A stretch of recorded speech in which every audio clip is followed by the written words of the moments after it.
Hi, welcome to Myers ASMR. How are you? I hope you're well and relaxed as always. Always good to see you. Hey, get into the receptive mode of what you want. Get into the receptive mode of what you want. Well, I'm certainly in the receptive mode of what I want right here, right now, you know. Don't you just love diners for how much value you get? I mean, I ordered chicken francaise last night over spinach, and I have enough left over for the next day. Yay! Well, let's dig in. Chicken francaise is one of my go-to diner meals because I just love it.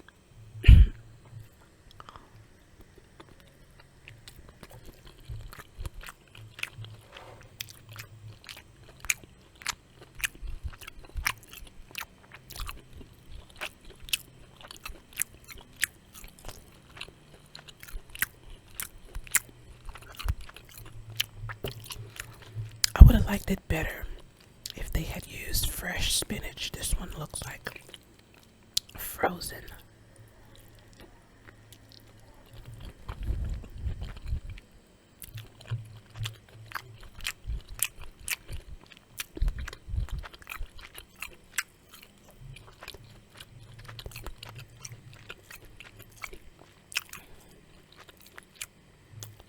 But it's still good. And I prefer veggies over pasta.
Spinach with onions in it reminds me of a quiche my mom used to make. It was so good.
Hey, who's watching The Lincoln Lawyer on Netflix? They have the new season up. So I'm super duper excited. I started watching it and I absolutely love it. It's a really well written series.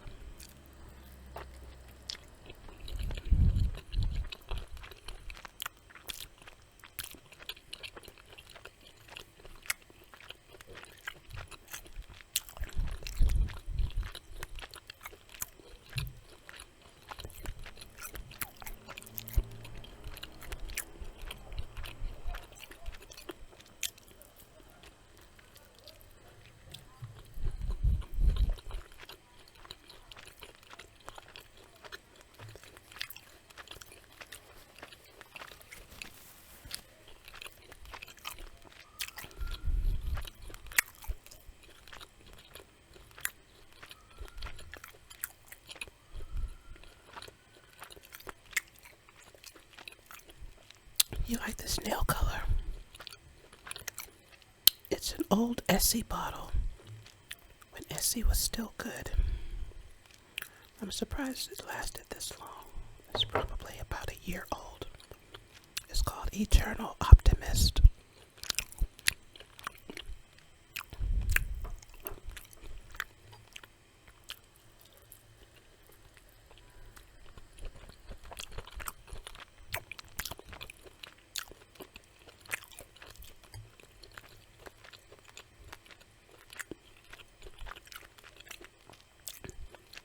Essie usually has been the longest lasting polish for me.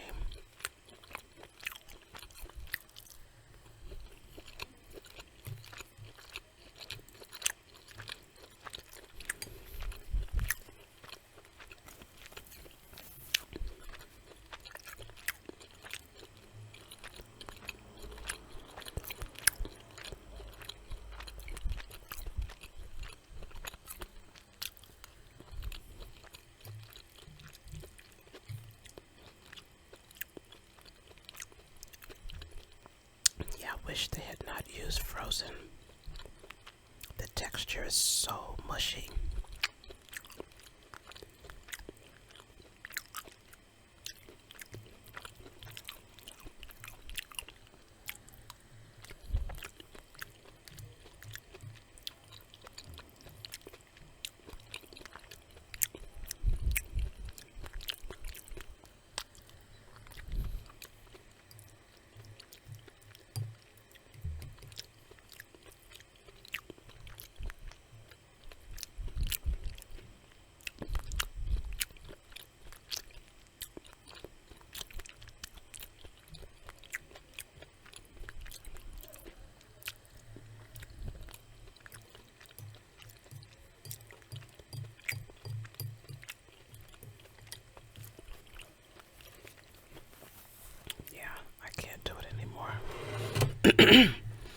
I only buy it fresh.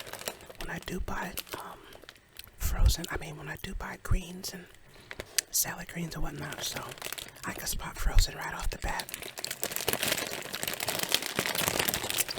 I'm just gonna have some of my chips.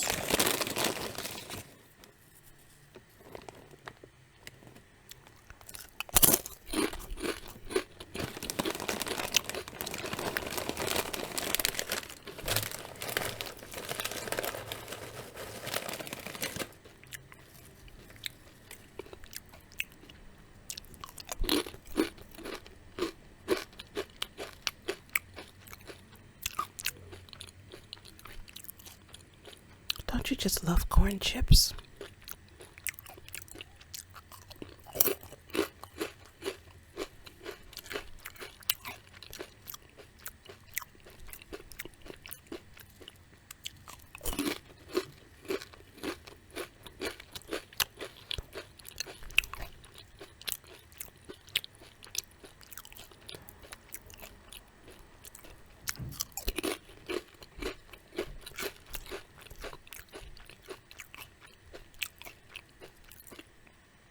Have you ever had a younger person call you old as an insult?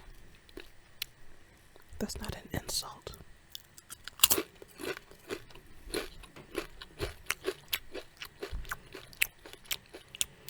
I love my level of experience and maturity. That's a gift.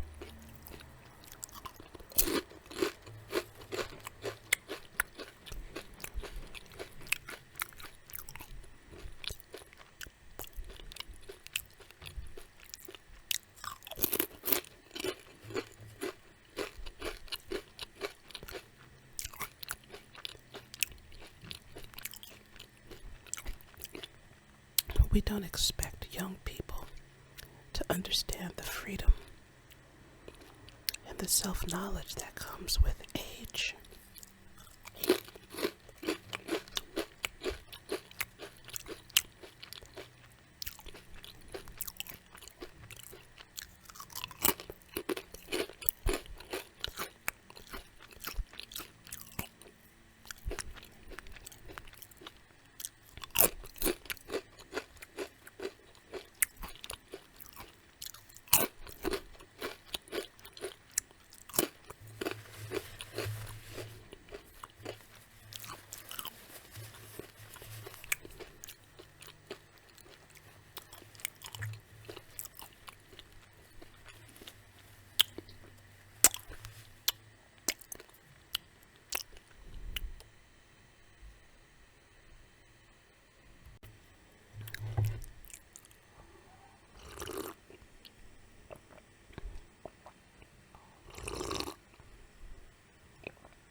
is a very flavorful tea.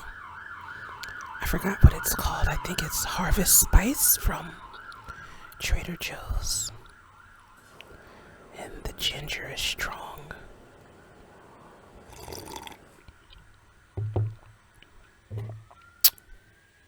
Well, it's time for the next fun part of the video where I focus on getting better and better every day in every way.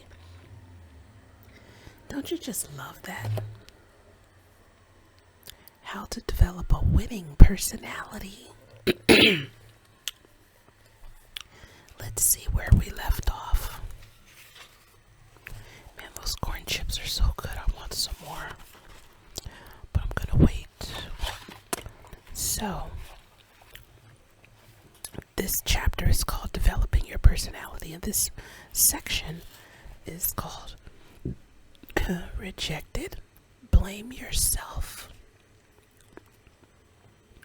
A third great cause of loneliness among people who are not physically alone is a byproduct of the feeling that they are not wanted. This feeling of rejection may have any one of a number of causes. People grow old and begin to feel they are in the way. People become ill and are convinced that they are nothing but burdens to others. People are not pretty or handsome and imagine themselves therefore undesirable. People do not have the gift of gab and consider themselves too inadequate socially to be sought after. People are unsuccessful and cannot see how anybody would want to have anything to do with them. People are too tall or too short or too fat or too thin or too modest or too poor to be anything but zeros in the arithmetic of life. If you are one of this vast army of rejects, discards, throwaways, and free samples, you must be lonely indeed, and only a cruel person like the present writer would have the hardness of heart to blame you for your misfortune. No decent person was ever rejected by the world. Not by the 20th century Western world at any rate. If you have been rejected, brothers and sisters, you have rejected yourselves.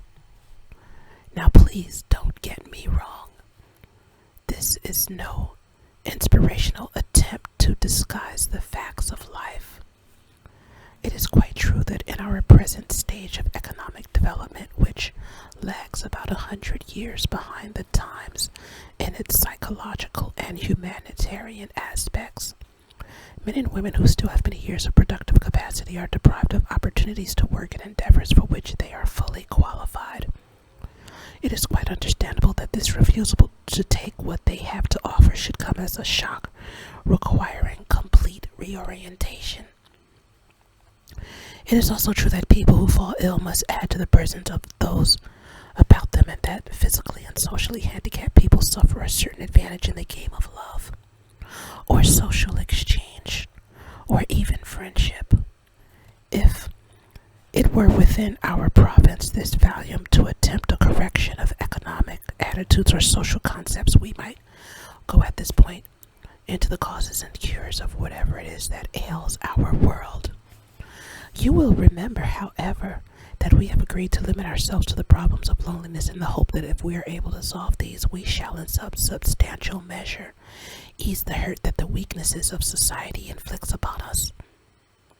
The fact remains that multitudes of people who have been hurt by nature or by society have managed by their own thinking and attitudes to compensate in one way or another to the degree that they live happy lives of togetherness with their fellows.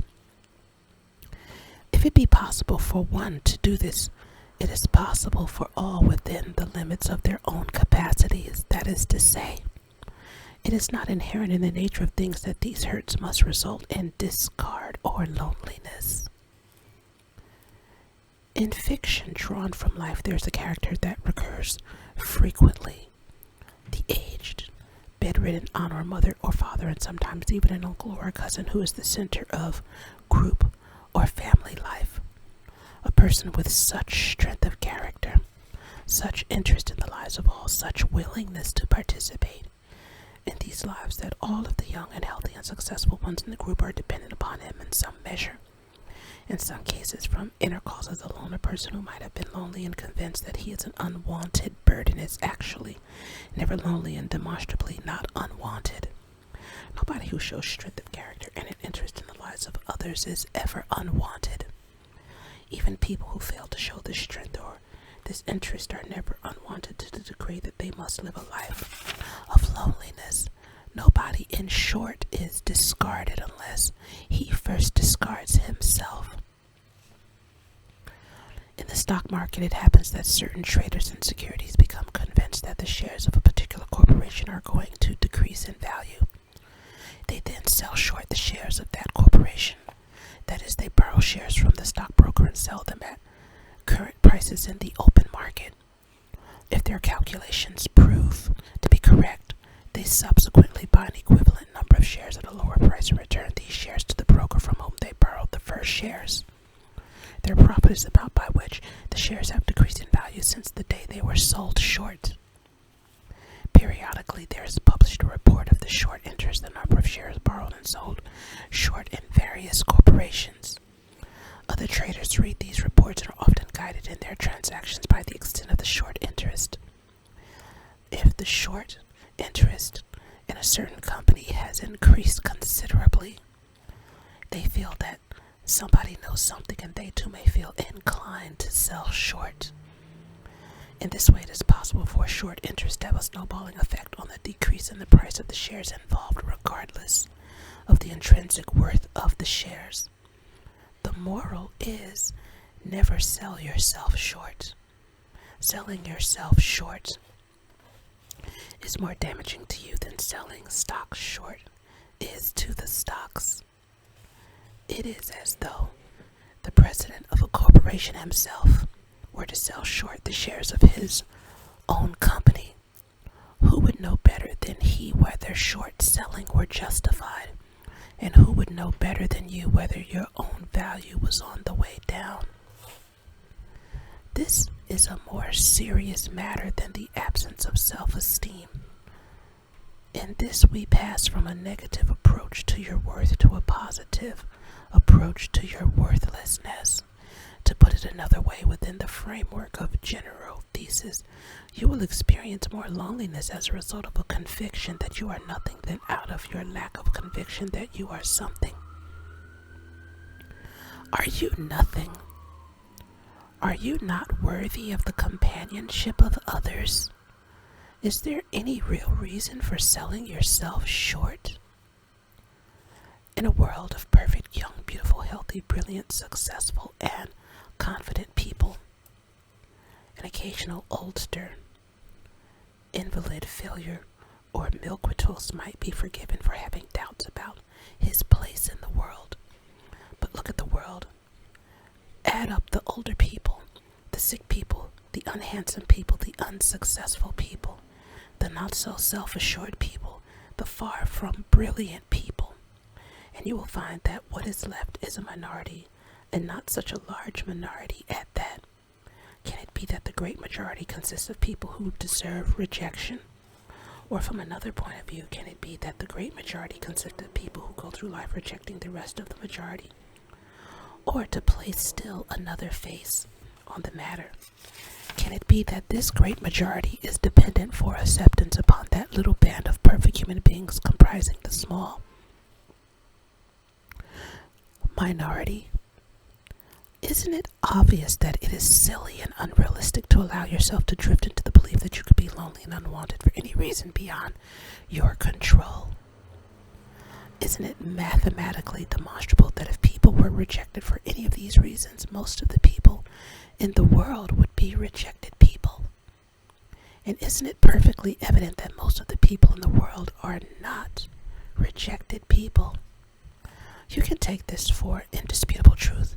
If you do not sell yourself short, if you do not carry inside you the feeling that the world is rejecting you, the world will not reject you, and you will have friends and companions, and you will not be lonely.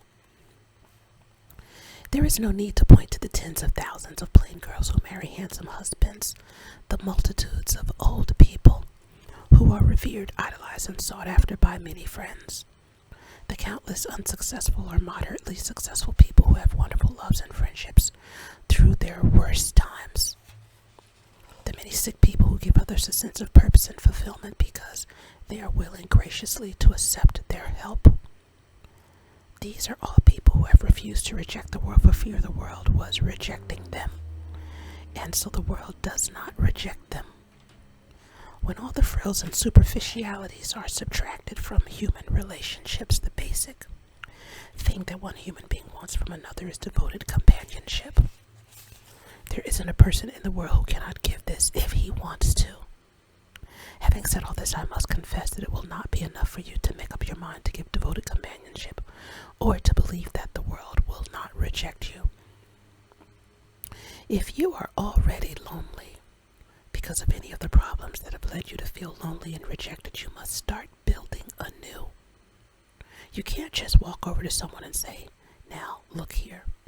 I want to be your friend and I know you're going to like me." The kindest thing they would think of you, if you would be that you are a little touched in the head.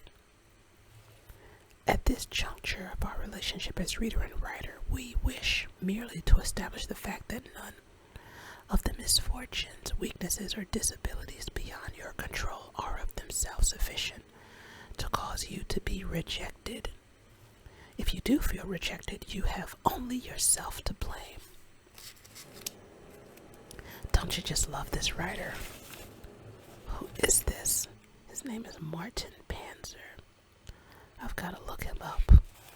This is an old book, so I'll see if he's still around. Now, wasn't that some good stuff in your ear to ponder and think about? I never really heard somebody talk about loneliness and rejection that way. I guess I never really thought that deeply about it. It is a subject worth thinking about. I think many times, a lot of us, I know I do, I'll speak for myself, okay? Many times, sometimes I feel lonely at times and even rejected, but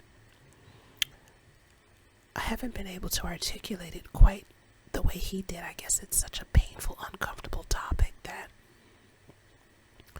I just brush it off and don't delve into it, and I just kind of push myself into an activity, and then I don't feel the loneliness and rejection anymore. But yeah, it is something worth thinking about. If you think you're rejected by the world and nobody wants to be with you or spend time with you, well, it's billions of people on this planet, and you think everybody is young and hot and beautiful and has perfect people skills and skin and is rich and whatever. Most of the planet does not even fit into those categories. So, hey, remember to get yourself in the receptive mode of what you want. Get yourself in the receptive mode of what you want. Oh, my earrings. You want to see my earrings better?